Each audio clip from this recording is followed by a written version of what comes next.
of Fort Cherry, where she'll be student teaching with Jody Hoover. And the way we'll present is what Karlie will present.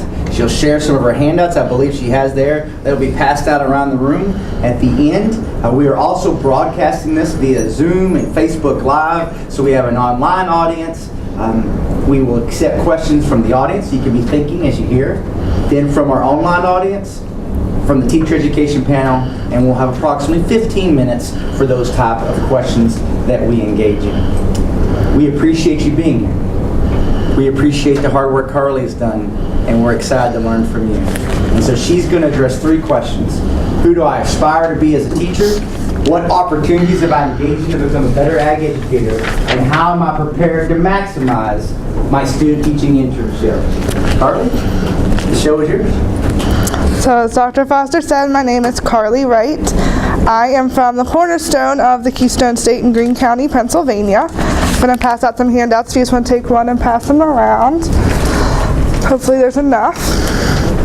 So I'm also going, as Dr. Foster said, going to be student teaching at Fort Cherry High School with Mrs. Jody Hoover. I'm a little bit unique because I've grown up looking up to Mrs. Hoover as an FFA member, and now I get to work with her and she gets to be my mentor as a student teacher, which I'm really fortunate for that.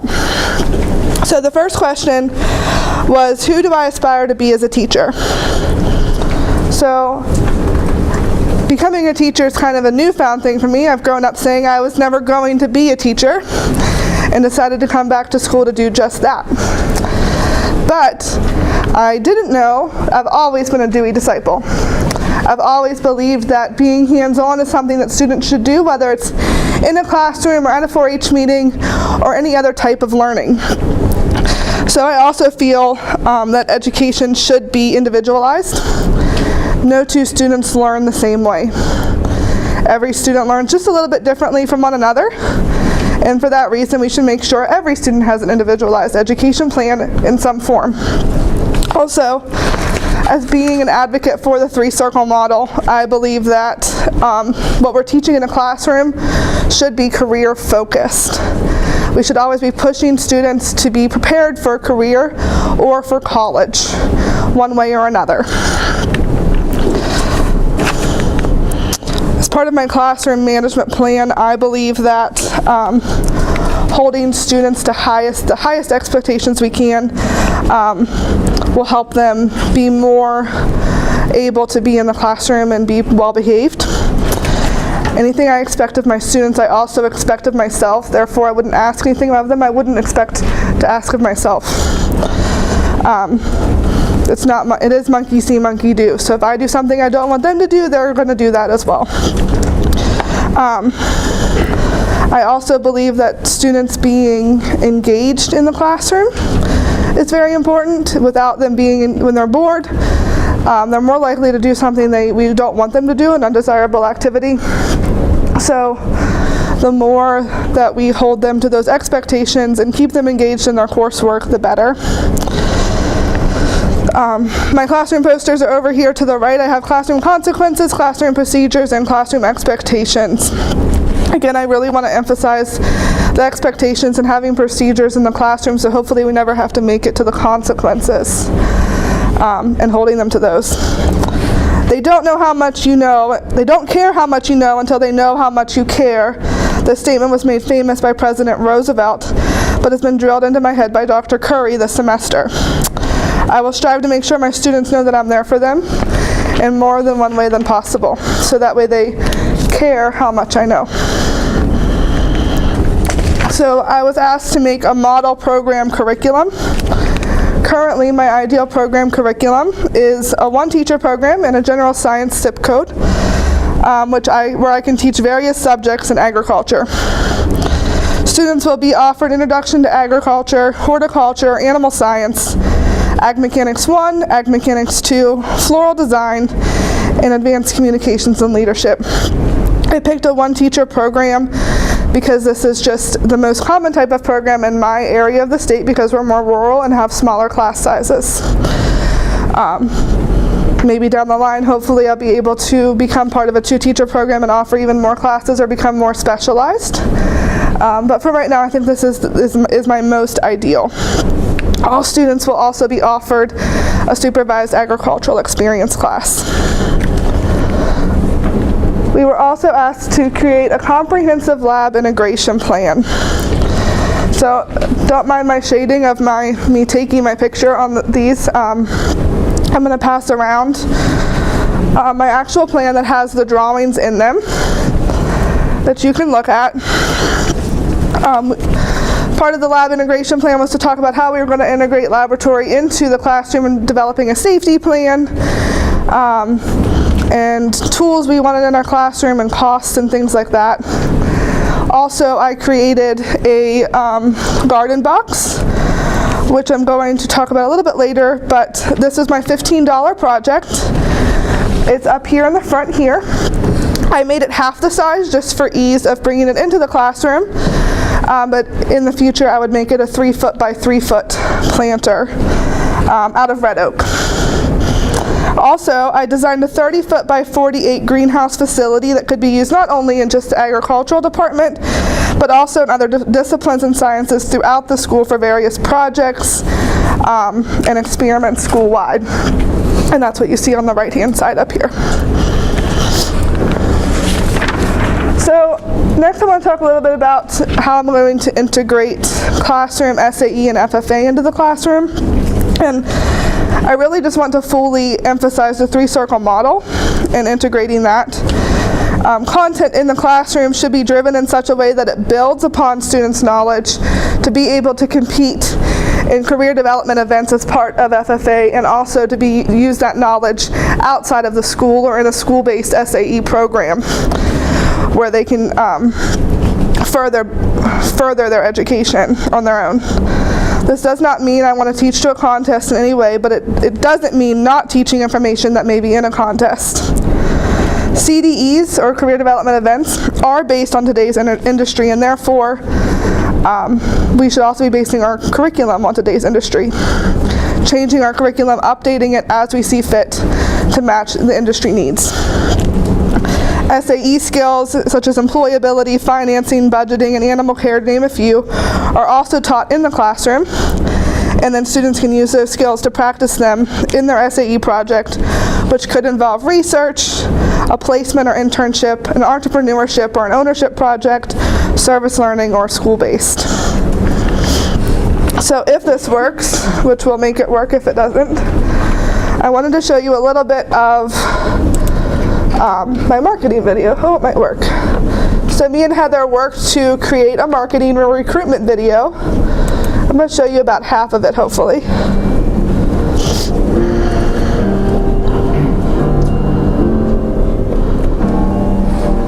We just got a text. We need to find some hardworking FFA members to help us with our service project. Come on with us.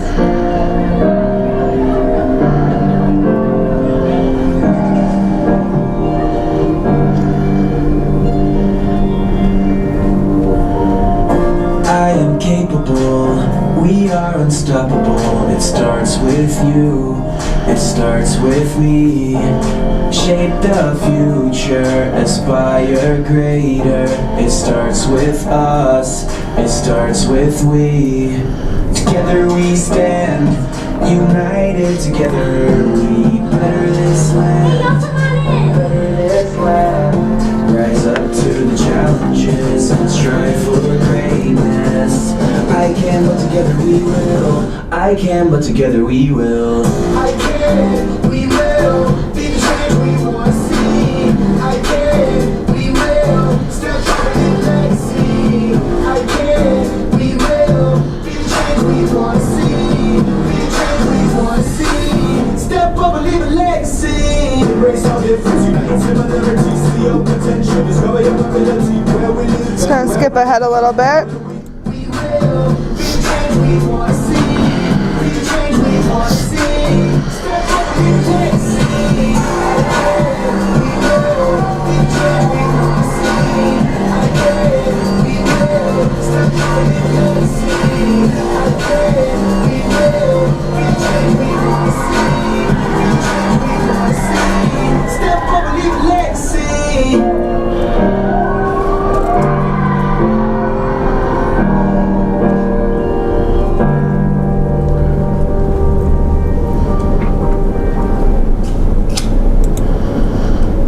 Okay, so Heather and I created that video with the intention of looking to students who wanted to be part of a fun group, but also a group of people that wanted to get things done and be involved. Maybe. No. Stop. Okay, so next I'm going to talk about my community-based unit of instruction, which is where this garden box comes back into play. I have been afforded a really unique opportunity at Fort Cherry because the school district wants to build a raised garden in between the high school and the elementary school, and Mrs. Hoover has allowed me to kind of take control of that project. So what we are planning to do, or what I'm planning to do in conjunction with the floral design class at Fort Cherry, is to allow them to build 3 foot by 3 foot raised garden bed boxes to put in the median there between the two schools. And then I'm also going to allow them to do a create your own project where they can take a barrel or cement blocks or some other kind of renewable material to plant potatoes or other flowers and other kinds of things as a create your own project, to give them a little bit of autonomy into the project and really make it their own. Next, we're going to have a master gardener from Penn State Extension come in and talk to the students a little bit about the best time to plant a garden and how to handle that, what kind of nutrients they need and those types of things. And then lastly, when we're ready, we're going to have students from the elementary school come over and have our floral design class students teach them what they've learned about raised garden beds and how to plant these flowers. So something I'm definitely really excited about. I'm also hoping to apply for grant money with either Lowe's or Home Depot over winter break here and get some money to help out with the cost of this project. So, on to phase 2. What experiential education opportunities have I engaged in to become a better agricultural educator? So, the first part of this was probably the hardest. I had to pick 3 key classes that have really helped me to be where I'm at. One class in the College of Agricultural Sciences but wasn't Ag Ed, and one class that wasn't in the College of Agricultural Sciences, and then a third class. So the first class I picked was the very first agricultural sciences class I took when I transferred into the Ag Ed major, which was Soils 101. And anybody that knows me knows that soils is really my bread and butter, even if it's boring to some others people. So he laughed. So soils is something that really kind of piqued my interest right away and was probably one of the main reasons I switched into the major. It really taught me kind of how intertwined disciplines are, whether it be chemistry, biology, ecology, any of those kinds of things, as far as that goes. And we also had to pick a project, and one of the projects I picked was from Soils 101. Or 102 rather. It was the lab that went with Soils 101, and it was our web soil survey project. What we had to do, or the gist of the project, was to pick a plot of land, 1,000 acres, and examine the soils on that acres and decide if the land was being used for what it was supposed to be used for or not. And we had to give an analysis of our decision and figure that out, and then we had to go back and come up with what the land should be being used for and write a paper about how we could change the use of that land to make it more sustainable for the soils there. And that project taught me a lot about web soil survey and how it was used without even really me knowing what web soil survey was and really knowing that I was learning about it. That's one reason why I am taking a spin on this project and using it in one of my soils units next semester with my students. Also, another class I picked was analytical chemistry. Soils 101 was the first class I took in the Ag Science major, but Analytical Chemistry 227 was the last chemistry class I took in the chemistry major. And I picked this class not only because it was my last class, but because It was probably the best chemistry class I had taken. If you want to talk inquiry-based instruction, this class defined it. But that's not what I was thinking about when I was taking the class. However I'm thinking now, how much I learned.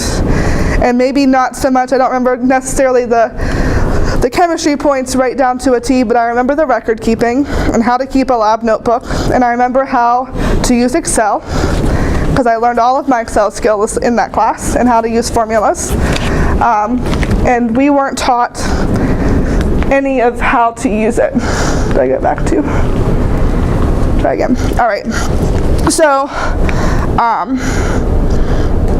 I just remember a whole lot about it. So, we were also tasked to think of a third class. This one became a little bit harder for me. And I just picked every class this semester that was an Ag Ed.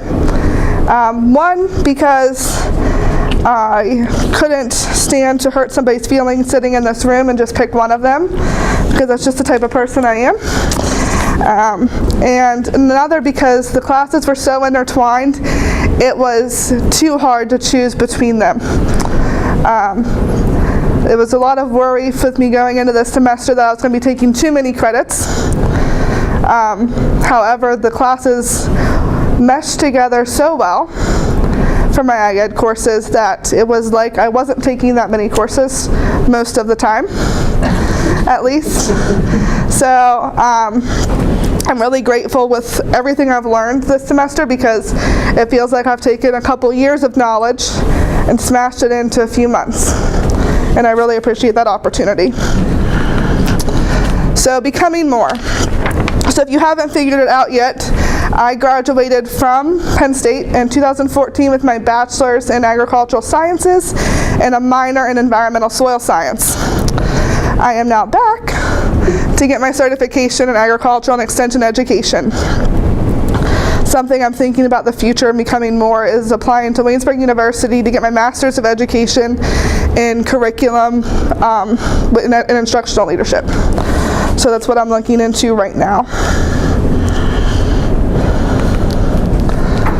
So professional development. This year I have been afforded the opportunity to attend the Pennsylvania Association of Agricultural Educators and National Association of Agricultural Educators conferences. These are something I wouldn't have went to if it wasn't for Penn State taking me there or requiring me to go there. But I am really blessed that I was able to have those opportunities, because I've met a lot of teachers from across the state and across the country, and a lot of other future agricultural science teachers as well. Not only that, but I've also, with going to those programs, I've got to bond with my cohort and get to know them a lot more and better.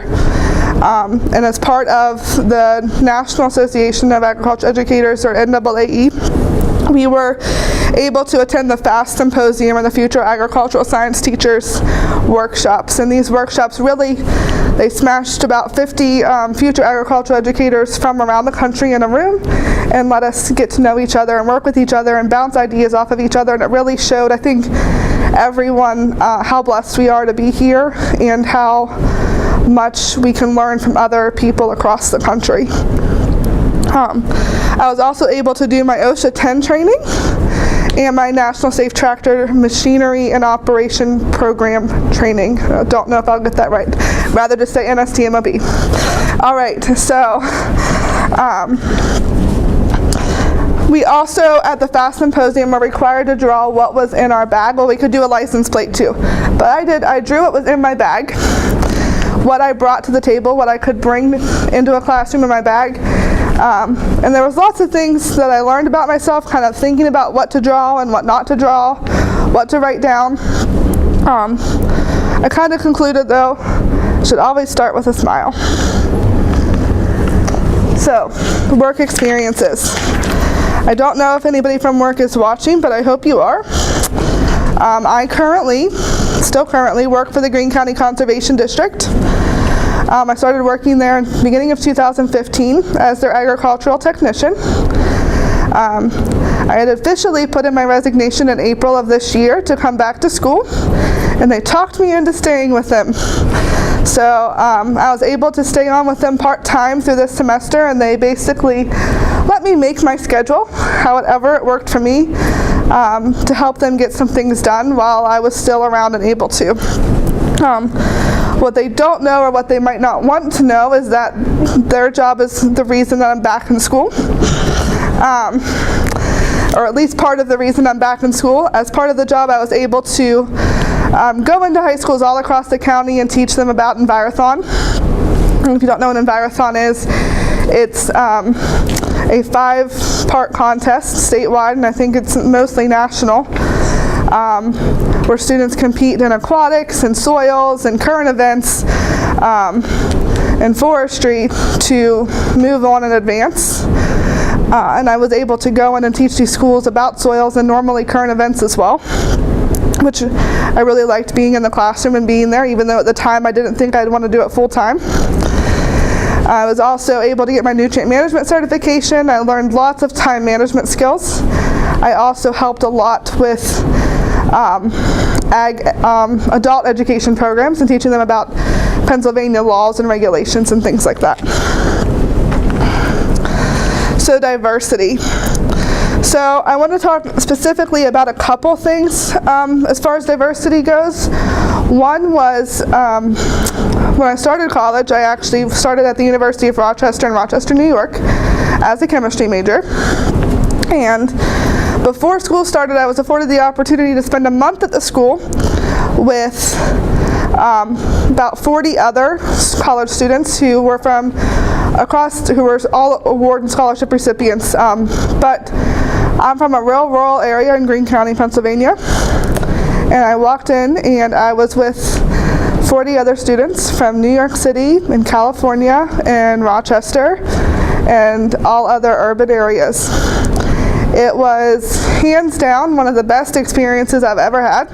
And even though the majority of my student loans are from Rochester, I don't think I would take back the experience for anything, because some of the friends I made there, even though we might not talk all the time or anything like that, they are still people I hold dear to my heart. And they taught me more about culture, religion, and traditions than I could have asked for in a lifetime. The next thing I want to talk about is my IEP. Most of you probably don't know that I have my own IEP. So we learned early on in elementary school that I really didn't understand anything I read. But with the help of my parents and some other family and my 4th grade teacher, we were able to figure out if I read out loud, I understood it better.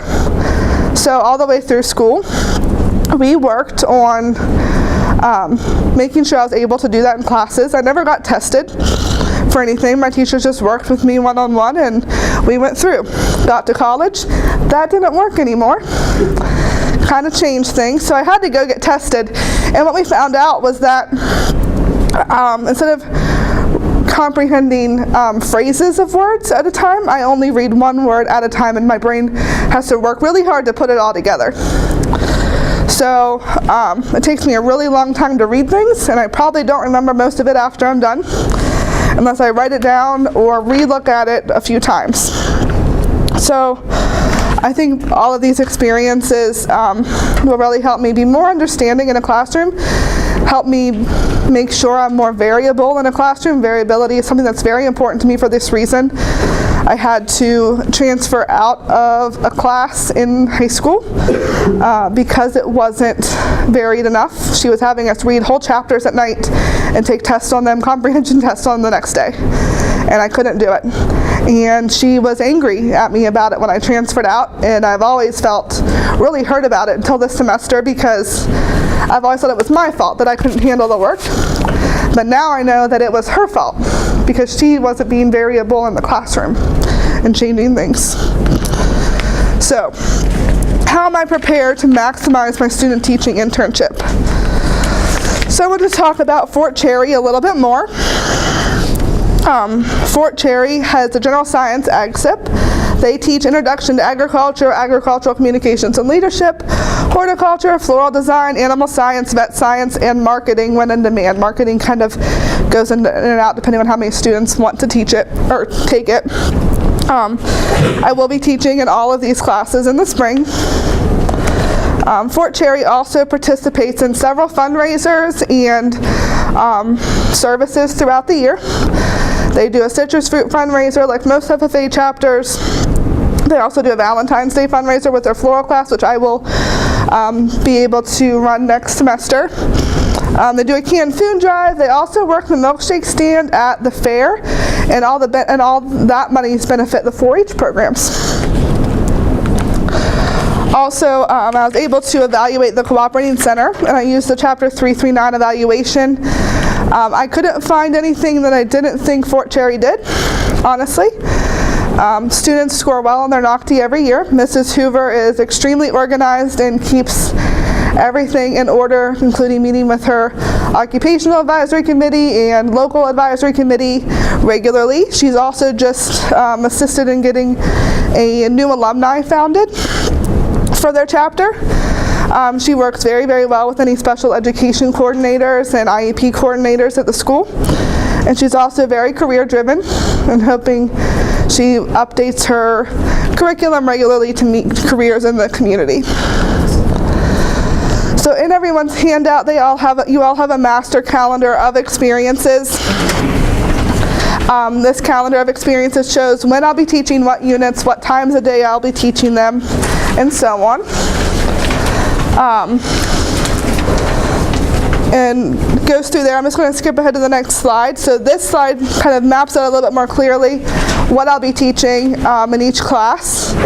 I will, of course, be teaching a soils unit, and I will be teaching a vet science unit, which is probably, or vet science units, which is probably the class I'm most worried about because it's something I don't really know anything about. But Dr. Rice has told us time and time again, you don't really know it till you teach it. So I'm banking on that, Dr. Rice. All right, so I do want to pass around. I have 2 books here. These have in some of my lesson plans and unit plans if you want to take a look at any of them as well. So,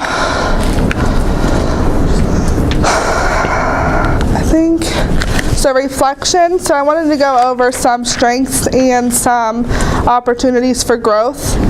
I definitely think I plan ahead and I'm organized. I've definitely gained the growth mindset we've talked about all semester, and I'm hoping to continue to learn from my mistakes and not make them a setback of any kind. Dr. Foster, I do have to say though, I think I'm too much nice and not enough kind with most things. Dr. Foster always tells us he will always be kind, but it doesn't mean he'll always be nice. So, which means that he'll always do what he thinks is best for us, but we might not always like it. So, I think those are definitely some things I need to work on. I also think slowing down just in general for me is really important. I talk really fast, I explain things really fast. I think I get that from my granddad, but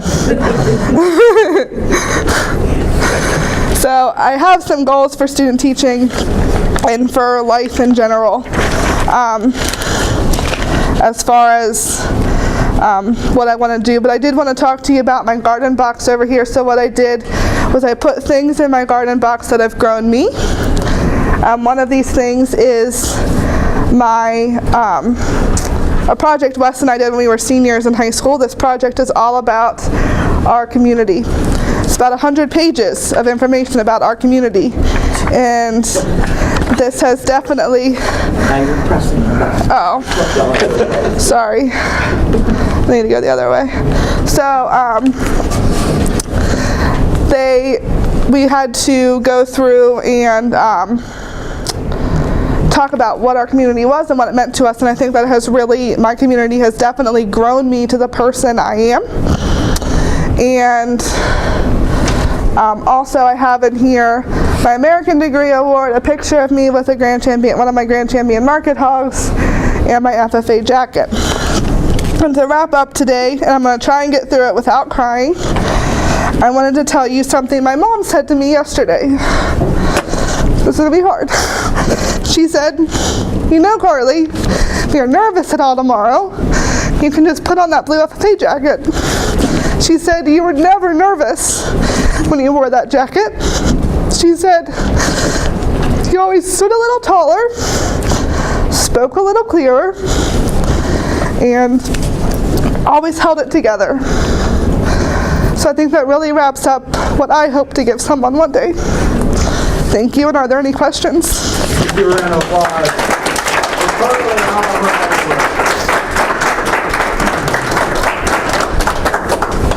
Thank you so much for sharing, Karlie. That is very inspiring. I appreciate those sentiments of standing a little taller in that blue and gold jacket and knowing the opportunities that you're going to provide students because of your hard work to be prepared. The way we work for the questions, we go from audience to virtual audience to teacher education panel. So I know you're ready. Is there a question from the audience? Dr. Kaplan. Thanks. Well, thank you for sharing your journey in such an honest and heartfelt way. I have a question about your gardening project, and so you talked about including master gardeners. Primarily, it sounded like in terms of their technical expertise with gardening. So just in thinking about your own experience and how powerful an influence some mentors had on you, did you ever think about maybe using some of these master gardeners in different ways, like beyond the technical expertise, maybe to engage students perhaps in some way? Oh yeah, that's a really good idea. So I think we often forget how helpful Penn State's span of research and education can be to us. They always, master gardeners and other people within Penn State can be helpful in so many other ways, whether we even could, so like for example, if we have the master gardeners come in and teach them when to plant things and how to do things, we could have them come back in later, probably after I'm gone, and have them, okay, here's how you can it, or how you cook it, or what you do with it in that way. I'm not sure if they would be able to do a whole lot more else besides their technical experience, and just, I think a lot of times master gardeners can be really fun with kids too though, and maybe have them come back and we're helping the elementary school kids too. It'd be really good.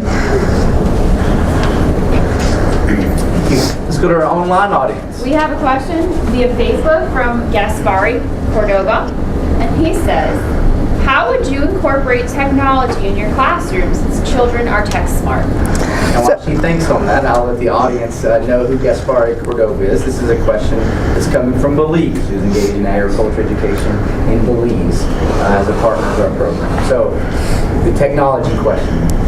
So Fort Cherry in particular is a one-to-one school. They all have Google Chromebooks. All the students or the teachers are to treat the Chromebooks as pencils. All students are required to have them in class every day, just like they would a pencil. And I plan on using that a lot. I think if you look through my unit plans and lesson plans, a lot of my really needed is students' computers. Things they need for class that day, whether it's to look things up. In the floral design class, they have their own Pinterest account to look things up and create new designs and do things like that. So I plan on using that a lot. I use Pinterest a lot to make my floral design lessons, because that's another class I'm not really that familiar with, and hope to let the kids use it as well. Thank you for sharing. Teacher education panel. Dr. Ross, are you ready? Nice job, Karlie. Thank you.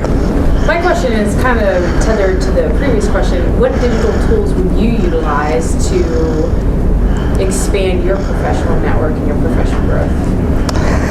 So I hope to definitely get better at using Twitter more often and communicating with people that way. As far as that goes, I also just need to get better at communicating digitally in general. I'm much more comfortable picking up the phone and calling someone versus sending an email or doing something else, just because that's the type of person I am. I also think that even though I didn't like blogging when I had to, I like blogging when I want to. And I think that is something that I will continue to do in the spring, to get my thoughts out there and share and get the feedback back, because I really do value the feedback when I'm reflecting on things and what other people's ideas and thoughts are. I also need to probably sit down with somebody and review communities of practice a little bit more and use that more to grow my professional library and things like that, and help give back to the other communities. And that's an interesting comment you'll have to think about when you teach in the spring about you didn't want to when you were made to, but you liked it when you had the choice. Student autonomy, to still get to that point. I want to dig on that question just a little bit more. You said, I want to use Twitter more. I guess I want to ask why. Like, what is the benefit you see of engaging on that platform? I just see okay, so for me personally, when somebody I don't know or some like big company shares my tweet, it makes me feel really good. But I think that also like makes connections and with other people across the country and across the world that I didn't think was really possible on a social media platform. Back to our live audience. Does anyone have a question? Okay, I'm gonna move quick, so y'all gotta be ready. Anything from the online audience? So you have a question for Mrs. Hoover. She would like to know, what advice do you have for adults that are thinking of going back into teaching? Have you found pros and cons? Ooh, I love this question. Yeah, So while really she's good. thinking, I'm going to give her a chance to collect her thoughts.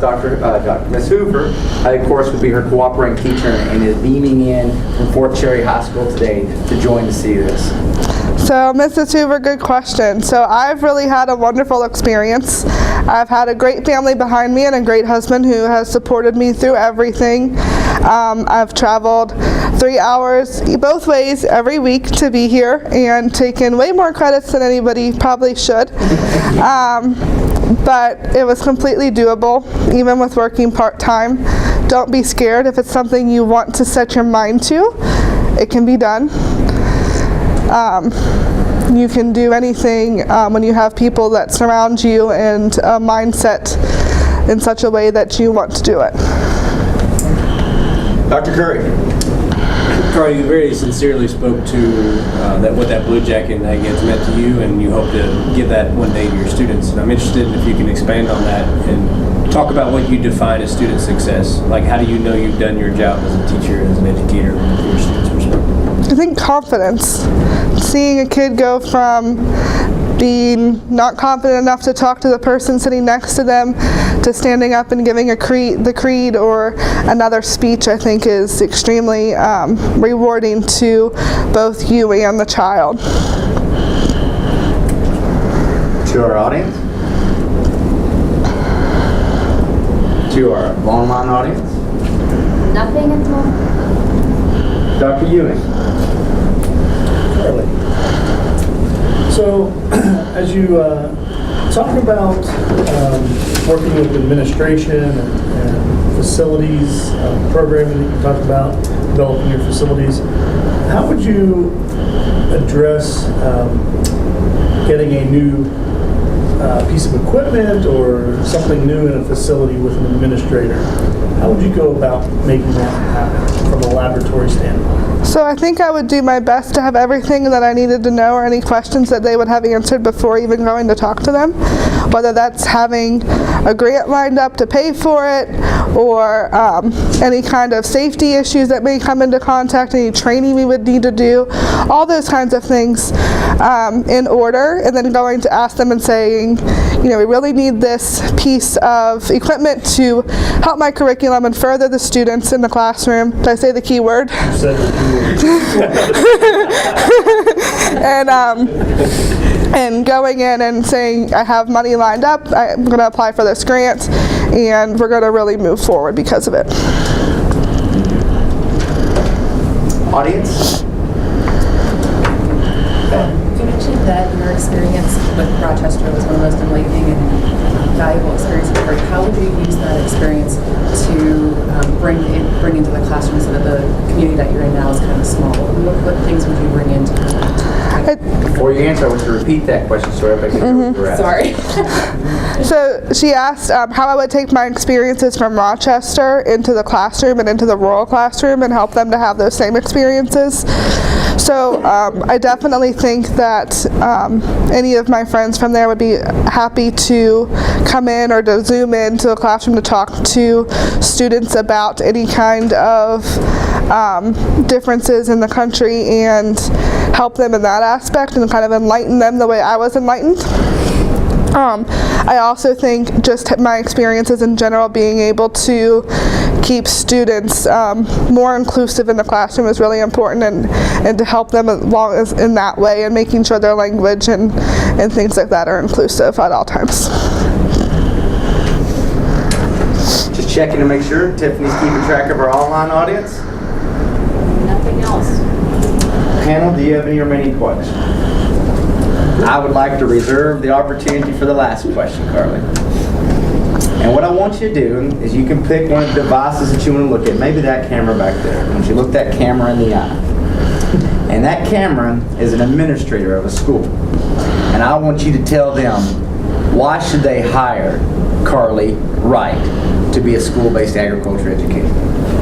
This camera? That camera. Nail it. So I think you should hire me to be a school-based agricultural educator because I am well-trained, well-prepared, and ready to learn and grow in your community and with your community as I move forward. Well, very well. Then we'll have to cut that up, shift it off to a few folks down there in western PA. I'll make sure they get That's right.